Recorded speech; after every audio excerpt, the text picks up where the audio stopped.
નમસ્કાર, સાંજના 8 વાગી રહ્યા છે. આપ જોઈ રહ્યા છો ગુજરાત ફર્સ્ટ. મુદ્દાની વાત સાથે હું છું માનસી સોની અને હું છું મુફદ્દલ કપાસી.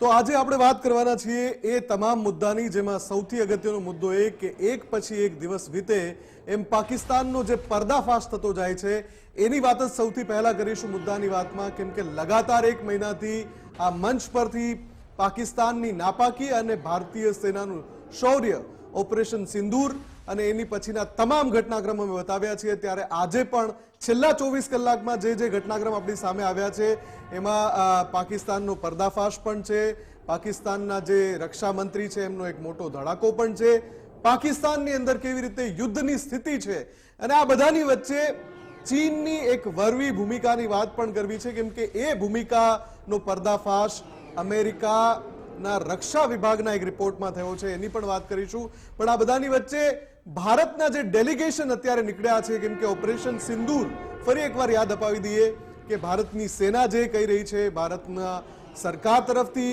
પ્રવક્તાઓ તરફથી જે કહેવામાં આવી રહ્યું છે એ મુજબ ઓપરેશન સિંદૂર હજુ પૂરું નથી થયું, અને જો ઓપરેશન સિંદૂર પૂરું નથી થયું તો આગળનું જે પગલું છે એ શું હશે એના ઉપર પણ બધાની નજર છે. બધાની વચ્ચે ભારતના જે અલગ અલગ ડેલિગેશન અલગ અલગ રાષ્ટ્રોમાં પ્રવાસ કરીને પાકિસ્તાનની અસલિયતને ઉઘાડી પાડી રહ્યા છે એના પર પણ વાત કરવી છે, કેમ કે અમેરિકામાં જે આપણું ડેલિગેશન પહોંચ્યું ત્યાં શશી થરૂરે એક ખૂબ જ અગત્યનું નિવેદન આપ્યું છે, એની પણ વાત કરીશું. સાથે સાથે કઈ રીતે તહેરીકે તાલિબાને પાકિસ્તાન અને બલોચ લિબરેશન આર્મી પાકિસ્તાની સેનાની ઊંઘ હરામ કરી રહ્યા છે. છેલ્લા 24 કલાકમાં પાકિસ્તાનમાં ભયંકર હુમલાઓ થયા છે. ખુદ પાકિસ્તાનની સેના એક યુદ્ધનો સામનો ત્યાં કરી રહી છે. આ યુદ્ધ જે છે એ એમના જ આંતરિક પરિબળોની સામેનું યુદ્ધ છે, કેમ કે બલોચ લિબરેશન આર્મી છે એ પાકિસ્તાનનો જ એક જે વિસ્તાર છે બલોચિસ્તાન, એને આઝાદ કરાવવા માટે ત્યાંના જે લડાકુ લોકો છે એ હુમલાઓ કરી રહ્યા છે. બીજી તરફ તહેરીકે તાલિબાન પાકિસ્તાન પણ પાકિસ્તાની સેના વિરુદ્ધ હુમલાઓ કરી રહ્યા છે. આ બધાની વચ્ચે માનસી સૌથી પહેલા આપણે વાત કરવી છે એ રિપોર્ટની, જેમાં ચીનની સૌથી વરવી ભૂમિકા સામે આવી છે.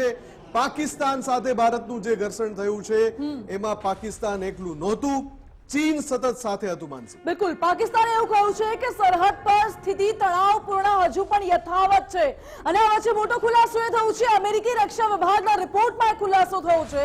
ખુલાસો એ છે કે ચીન સતત પાકિસ્તાનને સૈન્ય અને આર્થિક રીતે મદદ કરતું આવ્યું છે. જી હા, ભારત અને પાકિસ્તાન વચ્ચે જ્યારે સંઘર્ષ હતું ત્યારે પણ ચીને પાકિસ્તાનને સૈન્ય મદદ કરી હતી, અને હજુ આર્થિક મદદ પણ યથાવત રાખી છે ચીને. પાકિસ્તાની ચીની સૈન્ય સંયુક્ત યુદ્ધ અભ્યાસ પણ કરી રહ્યા છે. આ પણ એક અમેરિકી રિપોર્ટમાં ખુલાસો થયો છે. અને મોટી વાત તો એ છે કે પાકિસ્તાન પોતાના પરમાણુ શસ્ત્રોનું આધુનિકરણ કરી રહ્યું છે. પાકિસ્તાન ભારતને અસ્તિત્વ પરનો ખતરો માને છે.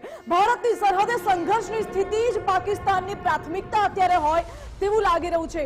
મુફદ્દલ, પાકિસ્તાન અત્યારે જે પરમાણુ શસ્ત્રો છે તેનું આધુનિકરણ કરીને શું દર્શાવવા માંગે છે? શું એક ખોખલું પાકિસ્તાન હવે પોતાનું શક્તિ પ્રદર્શન કરશે? બિલકુલ માનસી, સૌથી પહેલા તો આપણે એ વાત કરી લઈએ કે જે ચીનની ભૂમિકાનો પર્દાફાશ થયો છે, આ રિપોર્ટ ભારતે તૈયાર નથી કર્યો. આ રિપોર્ટ તૈયાર કર્યો છે અમેરિકાના રક્ષા વિભાગે, અને આ રિપોર્ટમાં સૌની ઊંઘ ઉડી જાય એવી વાત છે. પાકિસ્તાનની પણ ઊંઘ ઉડશે, આમાં ચીનની પણ ઊંઘ ઉડશે, કેમ કે ભારતને પહેલાથી ખબર છે કે ચીન કઈ રીતે ભારતની સાથે દુશ્મની કરી રહ્યું છે.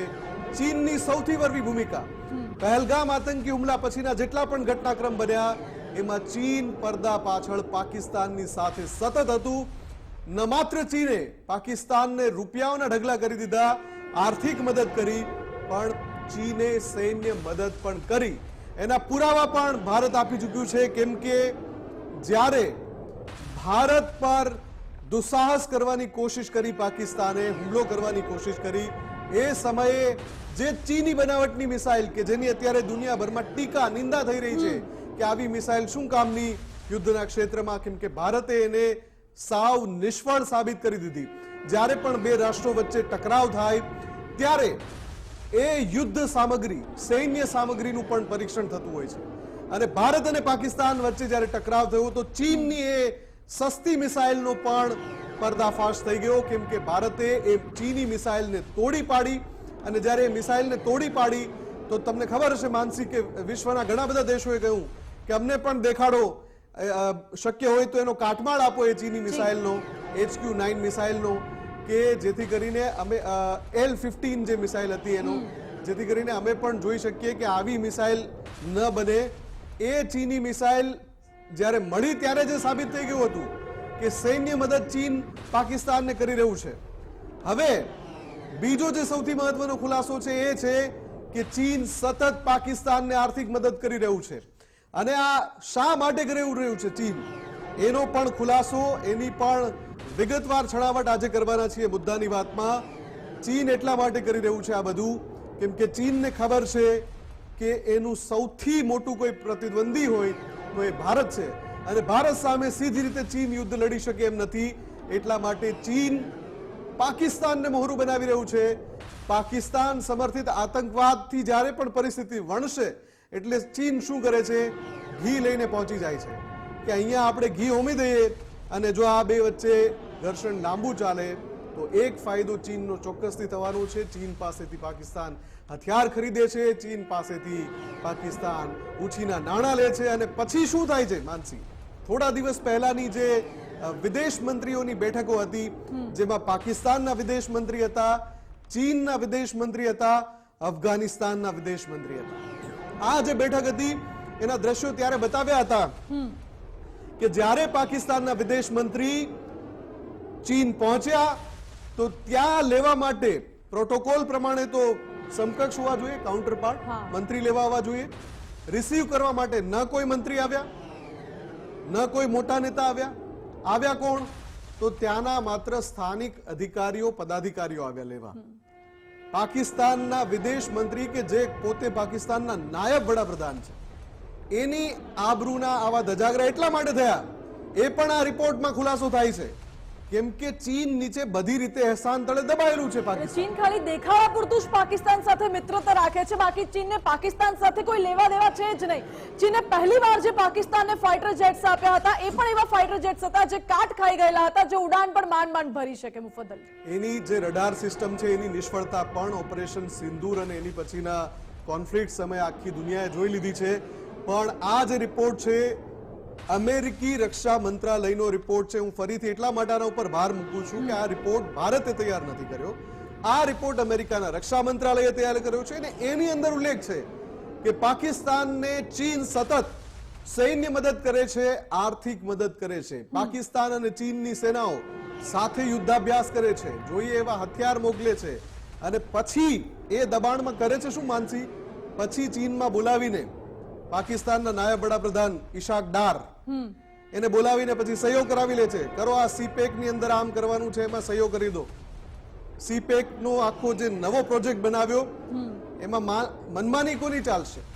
ચીનની જ મનમાની ચાલવાની છે. એમાં એ તો છે ચીનની ડેટ ટ્રેપ, જે દરેક દેશોમાં ચીન પહેલા તો પૈસા આપે છે, પછી એ દેશ ચીનના દેવા તળે દબાઈ જાય છે, અને પછી ચીન પોતાનો અસલી ખેલ શરૂ કરે છે. બિલકુલ. અને એ સિવાય આ બધાની વચ્ચે જે સૌથી મોટો એક ઘટસ્ફોટ થયો છે એની વાત કરીશું. જી હા, બ્રેકિંગ નંબર 2 પર જઈએ. ભારત અને પાકિસ્તાન વચ્ચે યુદ્ધની સ્થિતિ, એક તરફ ચીન છે, બીજી તરફ અમેરિકા છે. જી હા, આ સવાલ પણ ભારતે પેદા નથી કર્યો, આ સવાલ પાકિસ્તાનના રક્ષા મંત્રી પેદા કરી રહ્યા છે એમના દાવાના કારણે. ખ્વાઝા આસિફ કે જે પાકિસ્તાનના રક્ષા મંત્રી છે, એમણે અમેરિકા પર સૌથી મોટો ઘટસ્ફોટ કર્યો.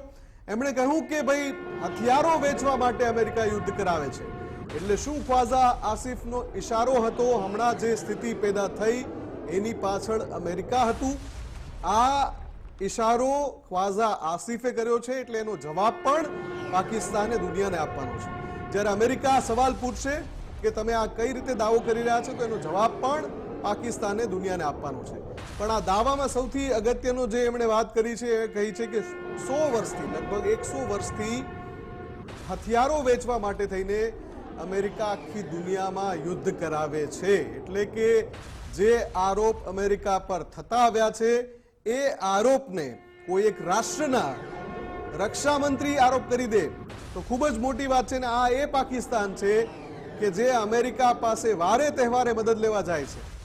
અમેરિકાના કારણે જ ઘણી બધી વાર પાકિસ્તાનના અસ્તિત્વ પર સવાલ ઉભો થયો હોય તો પણ એ બચી રહે છે, એનું અસ્તિત્વ ટકી રહે છે, એની પાછળ અમેરિકા છે. પણ આ જ પાકિસ્તાનની અસલિયત છે, જેની થાળીમાં ખાય એમાં છેદ કરે. અને એક ટુકડો પણ આપણે સંભળાવી દઈએ. ખ્વાજા આસિફે શું દાવો કર્યો અમેરિકા પર? Everywhere in the world, Americans have been doing it for last maybe 100 years, कि they generate wars. उन्होंने तकरीबन 260 जंगें लड़ी हैं अब तक अमेरिका ने. चाइना ने 3 लड़ी. They still make money. But वहाँ पे मिलिट्री इंडस्ट्रियल कॉम्प्लेक्स है. It's an established industry जो मेरा उनकी GDP का मेजर पोर्शन है. उसके लिए उनको जंगें करनी पड़ती है. कभी इसको लड़ा दिया, कभी किसी और को लड़ा दिया, और फिर जो है उस लड़ाई में कमा के पैसे घर चले गए. यही अफ़गानिस्तान में उन्होंने किया है, यही उन्होंने सीरिया में, इजिप्ट में, लीबिया में. These countries who were really rich, very rich countries, they are bankrupt now. એટલે ખ્વાજા આસિફના આ નિવેદન પરથી સ્પષ્ટ થાય છે જે રીતે એ સંદેશ આપી રહ્યા છે, સંકેત આપી રહ્યા છે, કહી રહ્યા છે કે અમેરિકા યુદ્ધ લડાવીને જ કમાય છે. દુનિયાના જેટલા પણ દેશો છે છેલ્લા 100 વર્ષથી અમેરિકા યુદ્ધ લડાવે છે, પછી હથિયારો વેચે છે અને પછી પોતે કમાય પણ છે. IMF પણ પાકિસ્તાનને લોન આપવા માટે હા પાડી દીધી હતી. એનો અર્થ એ થાય છે કે IMF પાકિસ્તાનને લોન આપે અને ત્યારબાદ પાકિસ્તાન અમેરિકા પાસેથી હથિયાર ખરીદે અને પછી ભારત અને પાકિસ્તાન વચ્ચે યુદ્ધની સ્થિતિ સર્જાય. અમેરિકા પોતે 260 યુદ્ધ લડી ચૂક્યું છે તેવો દાવો પણ ખ્વાજા આસિફે કર્યો. મુફદ્દલ, બિલકુલ. અને પાકિસ્તાનની આ જે અસલિયત છે એ બધાની વચ્ચે પાકિસ્તાનમાં ઘમાસાણ કેમ છે, અમે આ કેમ કહી રહ્યા છીએ? અમે દરરોજ આ મંચ પરથી કહીએ છીએ કે છેલ્લા 24 કલાકમાં એવું તો શું બન્યું કે જેના કારણે પાકિસ્તાનની ઊંઘ હરામ થઈ. વધુ કેટલાક જે અહેવાલ પાકિસ્તાનમાંથી આવી રહ્યા છે એ પાકિસ્તાની સેનાને ઊંઘવા નથી દેતા, ત્યાંના સત્તાવાહકોને ઊંઘવા નથી દેતા. સત્તાવાહકો એટલે હું કહું છું કે નક્કી નથી કે પાકિસ્તાનને કોણ ચલાવે છે, સરકાર ચલાવે છે કે સેના ચલાવે છે. આ બધાની વચ્ચે પાકિસ્તાન સેના પર બલુચ આર્મીનો સૌથી મોટો હુમલો. જી હા, પાકિસ્તાની સેના પર બલુચ આર્મીએ સૌથી મોટો હુમલો કરી દીધો છે. બલુચિસ્તાનને આઝાદ કરાવવા માટે આ જે બલુચ આર્મી છે એ સતત ત્યાં લડાઈ લડી રહી છે. પાકિસ્તાની સેનાના કાફલાને આ આર્મીએ બોમ્બથી ઉડાવી દીધો છે. બલોચ લિબરેશન આર્મી જેણે 3 સ્થળો પર હુમલા કર્યા હોવાની વિગતો આવી રહી છે. ગિશકોર, કલાત અને કિલવાહ આ 3 સ્થળો છે પાકિસ્તાનના કે જે આ બલુચ આર્મીએ હુમલો કર્યો છે. IED નો ઉપયોગ કર્યો છે. અને એક જે ફૂટેજ જે સામે આવી રહ્યા છે, આ ફૂટેજની પુષ્ટિ નથી થઈ રહી, પણ કહેવામાં આવી રહ્યું છે કે આ એ ફૂટેજ છે જેમાં પાકિસ્તાની સેનાની ગાડી પસાર થઈ રહી છે અને અચાનક IED થી એ ગાડીને ઉડાવી દેવાય છે. આ વિધ્વંસક દ્રશ્યો પાકિસ્તાનની અંદરના છે. એટલે કે પાકિસ્તાન સરહદ પર જો કોઈ અવળચંડાઈ કરશે તો જડબાતોડ જવાબ તો મળવાનો જ છે. એ વાત ઉપર પણ હું આવું છું. પણ પાકિસ્તાનની અંદર એક યુદ્ધ ચાલી રહ્યું છે અને એના આ દ્રશ્યો છે. બલોચ આર્મી સૌથી મોટો હુમલો કરી રહ્યું છે પાકિસ્તાની સેના પર, અને પાકિસ્તાનના અસ્તિત્વ પર સૌથી મોટો સવાલ અત્યારે બલોચ આર્મી કરી રહી છે. આપણી પાસે આંકડો જે આવ્યો છે માનસી, 32 પાકિસ્તાની સૈનિકોના મોત થઈ ગયા છે આમાં. અને 32 પાકિસ્તાની સૈનિકોના મોત થયા છે. અને આ બ્લાસ્ટ એટલો વિધ્વંસક હતો કે આસપાસ કશું જ બચ્યું નથી. પાકિસ્તાન અત્યારે અનેક મોરચે લડાઈ લડી રહ્યું છે. એ છે કારણ કે પાકિસ્તાને જે આતંકવાદને આટલા વર્ષ સુધી પાલન પોષણ કર્યું છે એનું પરિણામ જ અત્યારે પાકિસ્તાન ભોગવી રહ્યું છે. એક તરફ પાકિસ્તાનની અંદર ઘમાસાણ છે જે બલુચિસ્તાન BLA દ્વારા એટેક કરવામાં આવ્યો. બીજી તરફ સરહદ પર પાકિસ્તાનને ભારત તરફથી પણ ફટકો પડી શકે છે, કારણ કે સરહદ પર પણ સતત ભારત તરફથી કડક કાર્યવાહી, જવાબી કાર્યવાહી કરવામાં આવે છે જ્યારે પાકિસ્તાન તરફથી અવળચંડાઈ કરવામાં આવતી હોય છે. ભારતે વોટર સ્ટ્રાઇક કરી છે. આ સાથે વિશ્વના કોઈ જ મોટા દેશ પાકિસ્તાનની સાથે નથી. પાકિસ્તાન જો ચીનને પોતાનો મિત્ર માને છે તો એ પણ પાકિસ્તાન હજુ પણ ભ્રમમાં છે, કારણ કે આ તો ચીને પાકિસ્તાનને પૈસા આપીને પાકિસ્તાનને દબાવી દીધું છે. ચીન હજુ પણ પાકિસ્તાનનું ભલું નથી ઈચ્છતું અને એટલા જ માટે ચીન પાકિસ્તાનને એવા ખોખલા, એવા વાહિયાત હથિયારો આપે છે જેનો ઉપયોગ પાકિસ્તાન યુદ્ધમાં કરી જ ન શકે. મુફદ્દલ, બિલકુલ માનસી, અને એટલે જ બ્રેકિંગ નંબર 4 પર આવી જઈએ. જે અપડેટ્સ છેલ્લા 24 કલાકના છે એ બતાવવા એટલા માટે જરૂરી છે કે પાકિસ્તાનમાં ઘમાસાણની સ્થિતિ વચ્ચે ભારતના ડેલિગેશન વિશ્વના અલગ અલગ રાષ્ટ્રોના પ્રવાસે છે અને આ ડેલિગેશનના માધ્યમથી પાકિસ્તાનને જડબાતોડ જવાબ આપવામાં આવી રહ્યો છે. શશી થરૂર આમ તો કોંગ્રેસ નેતા છે, પણ એ આ ઓલ પાર્ટી ડેલિગેશનના એક સભ્ય છે અને એમણે કહ્યું છે કે ભારતે હવે એક નવી નીતિ અપનાવી લીધી છે અને આ નવી નીતિ છે ભારતની ધરતી પર જો પાકિસ્તાન હવે એક પણ દુસ્સાહસ કરશે તો ભારત એને એક્ટ ઓફ વોર કન્સિડર કરશે. આ વાત બહુ રિપીટેડલી કહેવાય છે, પણ અમેરિકામાં જઈને શશી થરૂર કહે છે એટલે મહત્વનું છે. અમેરિકામાં જઈને ત્યાં જે સંવાદ યોજાયો એમાં શશી થરૂરે કહ્યું કે ભારતે આ નવી નીતિ અપનાવી છે. અમે તમને પણ કહી દઈએ છીએ કે આ ભારતની નવી નીતિ છે. અમેરિકા, તમે પણ નજરમાં રાખજો, ધ્યાનમાં રાખજો કે જો હવે પાકિસ્તાન કોઈ પણ આવી હરકત કરશે તો ભારત એને એક્ટ ઓફ વોર ગણશે અને પછીનો જે જવાબ છે એ ઓપરેશન સિંદૂરના રૂપમાં આખી દુનિયાએ જોઈ જ લીધો છે. એટલે એવા જ જવાબની તૈયારી રાખે પાકિસ્તાન. જે એક ભારતની એક્શનમાં આખા એરબેઝ તબાહ થઈ ગયા, ઘણા બધા શહેરોમાં આતંકી ઠેકાણા તબાહ થઈ ગયા, તો હવે એક દુસ્સાહસ કેટલું ભારે પડી શકે છે એનો અંદાજો લગાવી શકાય છે. શશી થરૂરે શું કહ્યું એ સાંભળી લો. We have not just crossed the LOC, we have also crossed the international border. We have hit Pakistan in their heartland. And we have done so, as I say, only to send a message about terror. We are not interested, and we still remain absolutely clear that we are not interested in warfare with Pakistan. We would much rather be left alone to grow our economy and pull our people into the world that they're getting ready for in the 21st century. We have no desire to have anything that the Pakistanis have. Sadly, we may be a status quo power, they are not. They are a revisionist power, they covet territory that India controls, and they want to have it at any price. And if they can't get it through conventional means, they're willing to get it through terrorism.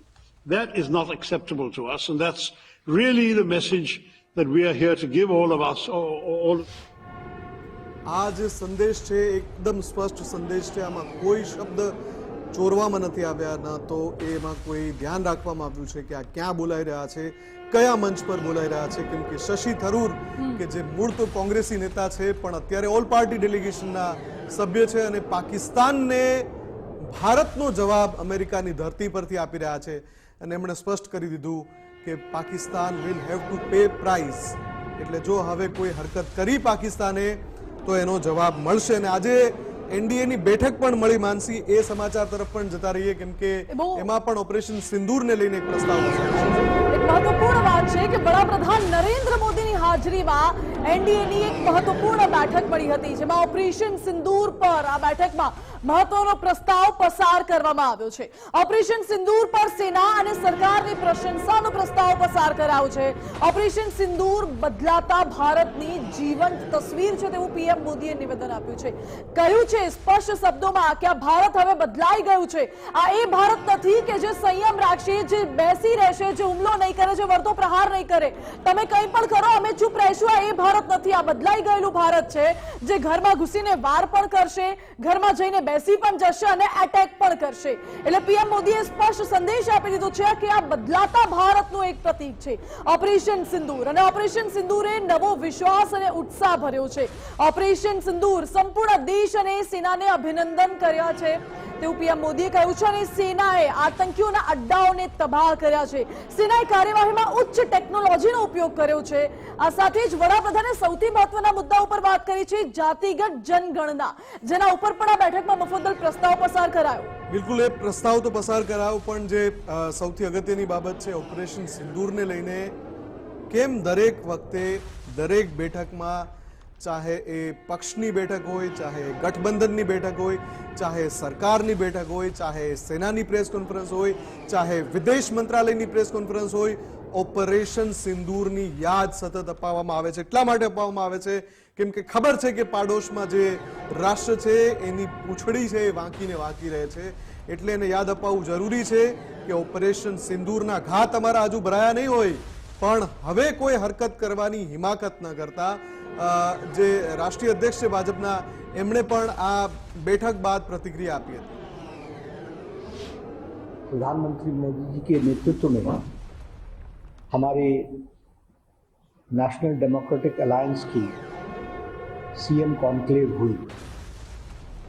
हम सब जानते हैं कि समय समय पर हमारे NDA के चीफ मिनिस्टर्स और डिप्टी चीफ मिनिस्टर्स जो सीएम कॉन्क्लेव में एकत्र आते हैं, जिसकी अध्यक्षता हमारे आदरणीय प्रधानमंत्री जी करते हैं, और हम विकसित भारत के संकल्प को किस तरीके से हम आगे बढ़ा रहे हैं उस पर चर्चा होती है।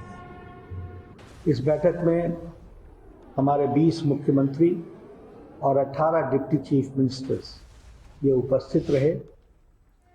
બિલકુલ, અને જ્યારે વડાપ્રધાન મોદી મન કી બાત કરતા હોય છે તો એ સાંપ્રત મુદ્દાઓને આવરી લેતા હોય છે, અને આજે 122મો એપિસોડ હતો મન કી બાતનો, અને એમાં પણ વડાપ્રધાન મોદીએ ઓપરેશન સિંદૂરનો ઉલ્લેખ કર્યો હતો। આતંકવાદનો ખાત્મો એના માટે જ ઓપરેશન સિંદૂર શરૂ કરાયું છે, જે પૂર્ણ નથી થયું, અને એટલા માટે જ એ ખાત્મો ન માત્ર ભારતીય સેના, ન માત્ર ભારત સરકાર, પણ દરેક ભારતીયનો સંકલ્પ છે। એ વાત વડાપ્રધાન મોદીએ यहाँ रिपीट करी। एक अंश एमनो सांभળી લઈએ, એમણે શું કહ્યું। आज पूरा देश आतंकवाद के खिलाफ एकजुट है, आक्रोश से भरा हुआ है, संकल्पबद्ध है। आज हर भारतीय का यही संकल्प है, हमें आतंकवाद को खत्म करना ही है। साथियों, ऑपरेशन सिंदूर के दौरान हमारी सेनाओं ने जो पराक्रम दिखाया है, उसने हर हिंदुस्तानी का सिर ऊंचा कर दिया है। जिस प्रिसीजन के साथ, जिस सटीकता के साथ हमारी सेनाओं ने सीमा पार के आतंकवादी ठिकानों को ध्वस्त किया, वो अद्भुत है। ऑपरेशन सिंदूर ने दुनिया भर में ઓપરેશન સિંદૂરની સફળતા વિશે તો આપણે વાત કરી, હવે મુદ્દાની વાતમાં આગળ વાત કરવી છે। ભારતની જીતની દેશ માટે ગૌરવની સૌથી ઐતિહાસિક ક્ષણ અહીં છે, જ્યારે વિશ્વની ચોથી સૌથી મોટી ઇકોનોમી બની ગયું છે ભારત। જાપાનને પાછળ છોડીને ભારત વિશ્વભરમાં હવે ચોથા ક્રમે આવી ગયું છે, અને ભારતની ઇકોનોમી $4.187 ટ્રિલિયન ની થઈ ગઈ છે। હવે ભારતથી માત્ર યુએસ, ચીન અને જર્મની આગળ છે, અને હવેનું આપણું લક્ષ્ય 3 વર્ષમાં જ જર્મનીને પણ પાછળ છોડવાનું છે, અને ત્યારબાદ ભારત વિશ્વની ત્રીજી સૌથી મોટી અર્થવ્યવસ્થા બની જશે। નીતિ આયોગના સીઈઓ સુબ્રમણ્યમની આ સત્તાવાર જાહેરાત છે, જેમણે કહ્યું છે કે ભારત વિશ્વની ચોથી સૌથી મોટી અર્થવ્યવસ્થા બની ગયું છે। બિલકુલ, અને ભારત આ ઐતિહાસિક જે માઇલસ્ટોન છે ત્યાં સુધી કેવી રીતે પહોંચ્યું એ ખૂબ જ અગત્યનું છે, કેમ કે વિશ્વની ચોથી સૌથી મોટી ઇકોનોમી, સૌથી મોટું અર્થતંત્ર ચોથા ક્રમનું બનવું એ કોઈ સામાન્ય બાબત એટલે નથી, કેમ કે $4 ટ્રિલિયન ની ઇકોનોમી, જે ગ્રાફિક્સ લઈ લો, જે તમે ગ્રાફિક્સ હમણાં પ્લે કર્યા હતા, બરાબર છે, એ ટોપ 5 ઇકોનોમી તરફ પણ નજર કરીશું। અમેરિકા એમાં ટોચ પર છે, ચીન બીજા ક્રમે છે, જર્મની ત્રીજા ક્રમે છે, ભારત હવે ચોથા ક્રમે આવી ગયું છે। આ પહેલા જાપાન ચોથા ક્રમે હતું, અને જાપાન હવે 5મા ક્રમે આવી ગયું છે। જાપાન સાથે આ ઘટના એટલા માટે બની છે કેમ કે જાપાનમાં જે યુવા વસ્તી છે એ સતત ઘટી રહી છે। ત્યાં જે અમેરિકા તરફથી ટેરિફ લગાવવાના કારણે પણ ઘણી બધી અસરો થઈ છે, અને જાપાનની વસ્તીની સમકક્ષ ભારતની જે વસ્તી અને એનું જે પ્રમાણસર જે ઉપાર્જન છે એના કારણે ભારત ખૂબ જ ઝડપથી આગળ વધી રહ્યું છે। એક ડેટા જે છે આપણી પાસે, એના ઉપર જો નજર કરીએ તો ભારતને આ સફળતા કયા સંજોગોમાં મળી। છેલ્લા 10 વર્ષમાં ભારતની જે ઇકોનોમી છે એમાં 105% ઉછાળો આવ્યો। અમેરિકાની જે ઇકોનોમી છે એમાં છેલ્લા 10 વર્ષમાં 66% ઉછાળો આવ્યો, જ્યારે ચીનની જે ઇકોનોમી છે એમાં છેલ્લા 10 વર્ષમાં 76% ઉછાળો આવ્યો। એટલે કે જે 3 પ્રમુખ રાષ્ટ્રોની આપણે વાત કરીએ, ભારત, અમેરિકા અને ચીન, તો એમાં સૌથી આગળ ભારત છે છેલ્લા 10 વર્ષની ગણતરીમાં જોવા જઈએ તો, અને એટલે જ આ માઇલસ્ટોન આપણે અચીવ કર્યો। હવે પછીનો જે માઇલસ્ટોન છે નંબર 3 માટેનો, એ અચીવ કરવાનો છે જર્મનીને પછાડીને, કેમ કે જર્મની જે છે એ ત્રીજા નંબર પર છે અત્યારે, અને તમે આંકડાથી જોઈ શકો છો કે બંને રાષ્ટ્રો વચ્ચે, એટલે કે જર્મની અને ભારત વચ્ચે ખૂબ મોટું અંતર નથી. જી ભારતના નીતિ આયોગે જે લક્ષ્ય નક્કી કર્યું છે એ લક્ષ્ય મુજબ આગામી 3 વર્ષમાં જ એટલે કે લગભગ 2028 સુધીમાં ભારત વિશ્વની ત્રીજી સૌથી મોટી ઇકોનોમી બની શકે છે. અને મુફદ્દલ, જેમ કે આપણે હમણાં કહ્યું કે ભારતનો અત્યારે ગ્રોથ રેટ જે છે એ 105% છે, જ્યારે યુએસ, ચીન અને જર્મનીનો ગ્રોથ રેટ લગભગ 60 to 80% ની આસપાસ છે. એનો સીધો અર્થ એ થાય છે કે જો આગામી 3 વર્ષની અંદર ભારત આ જ ગ્રોથ રેટ સાથે 105%ના ગ્રોથ રેટ સાથે આગળ વધશે તો એ સમય દૂર નથી રહ્યો જ્યારે વિશ્વની ત્રીજી સૌથી મોટી અર્થવ્યવસ્થા ભારત બની જશે. ભારતના આ સફળતા પાછળ ઘણા બધા પરિબળો એ છે કે ભારતમાં લેબર કોસ્ટ સસ્તી છે, ભારતમાં મોટા પ્રમાણમાં યુથ છે, ભારતમાં આપણે જે મેક ઇન ઇન્ડિયા વડાપ્રધાને કેમ્પેઇન ચલાવ્યું હતું એ મેક ઇન ઇન્ડિયા કેમ્પેઇનના કારણે અંદરો અંદર જે વ્યવસાય થાય છે, વેપાર થાય છે, આ સાથે ફોરેન ડાયરેક્ટ ઇન્વેસ્ટમેન્ટ પણ ભારતમાં વધ્યું છે અને આ જે તમામ વડાપ્રધાન નરેન્દ્ર મોદીના પ્રયાસો હતા એ પ્રયાસો હવે રંગ લાવી રહ્યા છે અને એનું પરિણામ અત્યારે આપણે જોઈ રહ્યા છે. જી બિલકુલ માનસી, અને કેમ કે સમયનો અભાવ છે એટલે વડાપ્રધાન મોદી પણ આગામી 2 દિવસ ગુજરાતમાં છે અને 2 મહત્વના ઘટનાક્રમ પછી એ ગુજરાતમાં છે. એટલે એક તો ઓપરેશન સિંદૂરમાં સેનાનું અભૂતપૂર્વ શૌર્ય, પાકિસ્તાનને જન્મો જન્મ સુધી યાદ રહે એવો સબક શીખવ્યો, એ પછી એમનો પહેલો ગુજરાત પ્રવાસ છે. ને બીજું જે હમણાં આપણે વાત કરી કે વિશ્વની ચોથી સૌથી મોટી ઇકોનોમી બની ગયા પછી પણ ગુજરાતમાં એમનો પ્રવાસ છે. આ બંને મુદ્દા પર વડાપ્રધાન મોદી વાત કરવાના છે આ 2 દિવસની વિકાસ યાત્રામાં, અને 2 દિવસની વિકાસ યાત્રાનું સૌથી મોટું મેરેથોન કવરેજ ગુજરાત ફર્સ્ટ બતાવશે. આવતીકાલે સવારથી 26મી એ સવારથી 27મી જ્યાં સુધી વડાપ્રધાન મોદીનો આખો પ્રવાસ છે ત્યાં સુધી સતત બંને મુદ્દા પર નજર રહેશે, ચાહે ઓપરેશન સિંદૂરની સફળતાની વાત હોય કે પછી જે વિકાસ કાર્યો છે જેનું લોકાર્પણ થવાનું છે, જેની ભેટ મળવાની છે ગુજરાતને, તેની પણ. તો આ સાથે જ મુદ્દાની વાતમાં અત્યારે બસ આટલું જ. આવા જ વધુ સમાચાર જોવા માટે આપ જોતા રહો ગુજરાત ફર્સ્ટ ન્યૂઝ. નમસ્કાર.